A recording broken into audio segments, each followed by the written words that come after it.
Bonjour à tous, bonjour à toutes et bienvenue dans ce tuto bref. Aujourd'hui, un petit outil qui, je pense, va aider certaines personnes, notamment si par exemple vous avez un fichier master d'un montage que vous avez monté, étalonné, donc sorti, exporté, rendu en MP4, en MOV, un fichier master, donc en fichier final rendu en un seul clip. Comme par exemple ici, c'est mon cas avec écaille montante, j'ai ici écaille montante que vous connaissez. Alors la question, est-il possible éventuellement de reprendre ce fichier pour le réétalonner dans DaVinci, par exemple? C'est un exemple. Ou pour autre chose, éventuellement remonter, inverser encore 2-3 plans, etc. Eh bien, de base, par défaut, si j'importe ici mon master dans DaVinci Resolve, le problème est que je n'ai qu'un seul clip, je n'ai qu'un seul fichier, un seul rush. Du coup, par exemple, si je le mets dans ma timeline et que je veux le réétalonner, je n'ai qu'un seul plan, je ne peux pas naviguer plan par plan pour réétalonner ces plans individuellement. Donc ce n'est pas pratique, à moins de le redécouper, ce n'est vraiment pas pratique.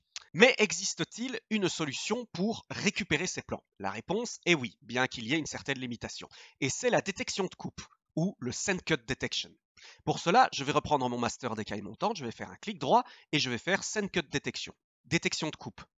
Hop, voilà. Alors, nous avons ici, vous voyez, un outil qui se présente ainsi. Nous avons notre timeline. Si je parcours ici avec la tête de lecture, vous pouvez voir qu'on retrouve tout notre film séparé en 3 moniteurs. Pourquoi 3 moniteurs?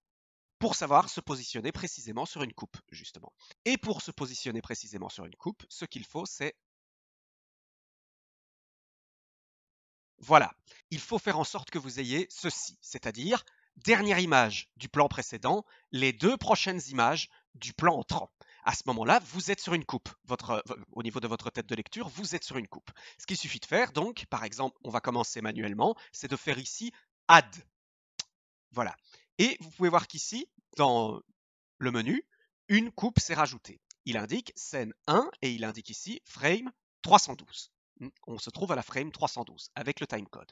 Regardez maintenant, si je déplace ma tête de lecture, vous voyez qu'une barre verte s'est ajoutée. Cette barre verte représente notre coupe. Et voilà, il suffit par exemple d'aller parcourir pour trouver une autre coupe. Comme toujours, flèche avant, flèche arrière pour avancer image par image. Voilà, et je peux faire par exemple Add. Et je retrouve donc ici les 2 coupes que j'ai rajoutées. Vous voyez, si je veux naviguer de coupe en coupe, tac, tac, il me suffit donc d'utiliser le menu ici afin de retrouver mes coupes. Voilà, ça c'est comment faire manuellement. Et si par exemple cette coupe n'est pas juste, si je veux la supprimer, je clique ici sur Delete. Voilà, et vous voyez que cette coupe a été éliminée. Maintenant, parcourir tout le métrage et essayer à chaque fois de trouver les coupes, ça peut être quelque chose d'assez fastidieux. C'est pour cela, je vais d'ailleurs supprimer la première coupe que j'ai créée, voilà. C'est pour cela qu'il y a la fonction AutoSend Detect. Pour cela, je vais me mettre au début, ainsi, et je vais faire la fonction AutoSend Detect. Voilà.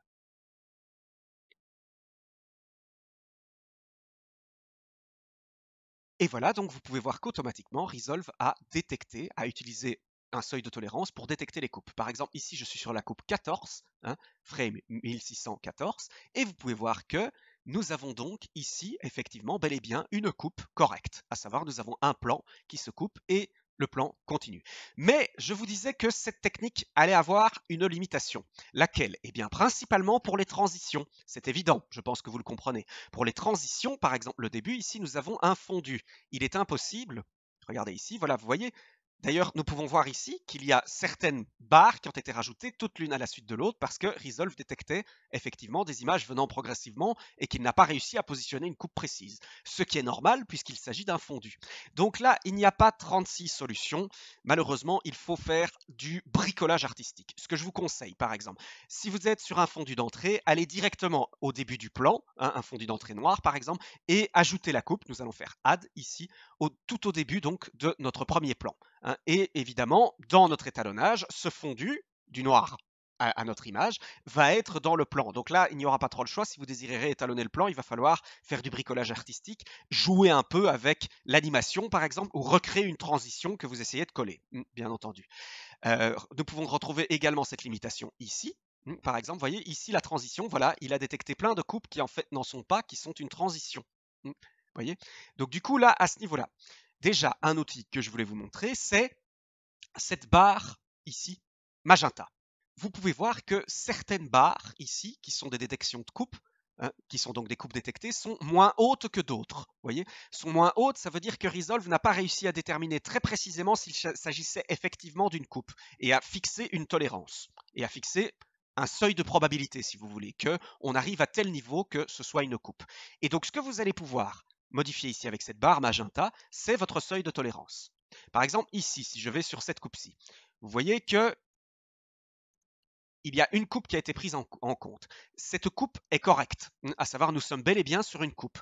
Cependant, supposez par exemple que cette coupe soit incorrecte, qu'elle ait été prise alors qu'en fait il n'y ait pas de coupe, qu'on voit ici sur les moniteurs qu'il n'y ait pas un changement. Par exemple, nous avons les deux mêmes images sur les plans ici ou trois mêmes images. À ce moment-là, on va agir par exemple sur le seuil de tolérance. Si vous regardez ici, ce que je modifie avec cette barre magenta, si je fixe cette barre magenta ici, toutes les détections de coupe avec la tolérance qui ont été montrées à ce niveau au-dessus de ma barre magenta sont prises. Si par contre je passe au-dessus, si je fais transiter cette barre magenta, tout ce qui est au-dessus, vous voyez, voilà, tout de suite ici, les barres ici sont devenues grises. Ces barres, donc, maintenant, ne sont plus prises en compte. On n'ajoute pas de coupe à ce niveau-là. Si par exemple je descends ici et que maintenant, regardez ici, nous avons également une certaine tolérance de coupe qui a été détectée, même si elle est faible, et que je baisse donc ma barre magenta, voilà, je commence à prendre ces coupes-ci. Vous voyez, maintenant, ces coupes-ci ont été prises en compte, par exemple. Et c'est une erreur. Pourquoi elles ne le sont pas? Vous voyez qu'il n'y a pas de coupe. Donc du coup, je peux à nouveau modifier ma tolérance et ne pas prendre en charge ces coupes-là. Ce qui vous permet déjà de faciliter votre travail de quelles coupes ont été prises, quelles coupes non, etc. Évidemment, il faut revenir plus ou moins sur chacune des coupes et manuellement alors diléter, supprimer celles qui ont été prises en trop et celles qui n'ont pas été prises alors qu'elles sont là. Pour ça, il faut reparcourir, évidemment. Bref, et vous pouvez voir ici que effectivement nos transitions de fin ont été prises avec beaucoup de coupes qui ne sont pas utiles. Donc là, à ce moment-là, à vous de sélectionner donc ces différentes coupes. On va se positionner ici, par exemple, et évidemment les diléter, comme ceci. Les diléter les unes après les autres. Bref, je ne vais pas m'étendre, vous comprenez le principe. Donc maintenant, comment profiter d'utiliser cette détection de coupe pour avoir nos plans dans notre media pool? Il suffit de faire Add Cut to the media pool. Voilà, je peux à présent quitter le Send Cut Detection. Et vous pouvez voir que maintenant, DaVinci Resolve va rajouter tous les plans, les uns à la suite des autres, dans notre media pool, en fonction du code temporel. Et ce sont bien les coupes, vous voyez, les coupes qui ont été prises en compte. Comment puis-je créer une timeline maintenant en retrouvant tous ces plans les uns derrière les autres? Eh bien, c'est tout simple. Nous allons aller dans la page Edit et nous allons faire File, New Timeline, CTRL-N, raccourci. Et en fait, ce qu'il suffit de faire, c'est de décocher ici Empty Timeline, la fonction Empty Timeline. Cette fonction, par défaut, va nous créer une timeline vide. Donc, c'est la fonction Timeline vide. Si je la décoche, Resolve va automatiquement appliquer tous les plans du media pool dans l'ordre dans lequel ils sont classés dans le media pool. C'est ce qui nous intéresse ici. Je fais Create. Et dès à présent, j'ai donc récupéré ma timeline avec tous mes plans coupés. Je peux revenir en étalonnage et je peux switcher de plan en plan. Et revenir par exemple sur mon étalonnage en supprimant ici la dominante magenta orangé. Voilà. Voilà. Je pense que cela peut vous aider également pour communiquer entre certains logiciels. Si vous avez des séquences qui sont un peu trop complexes, vous pouvez utiliser le Send Cut Detection. Voilà.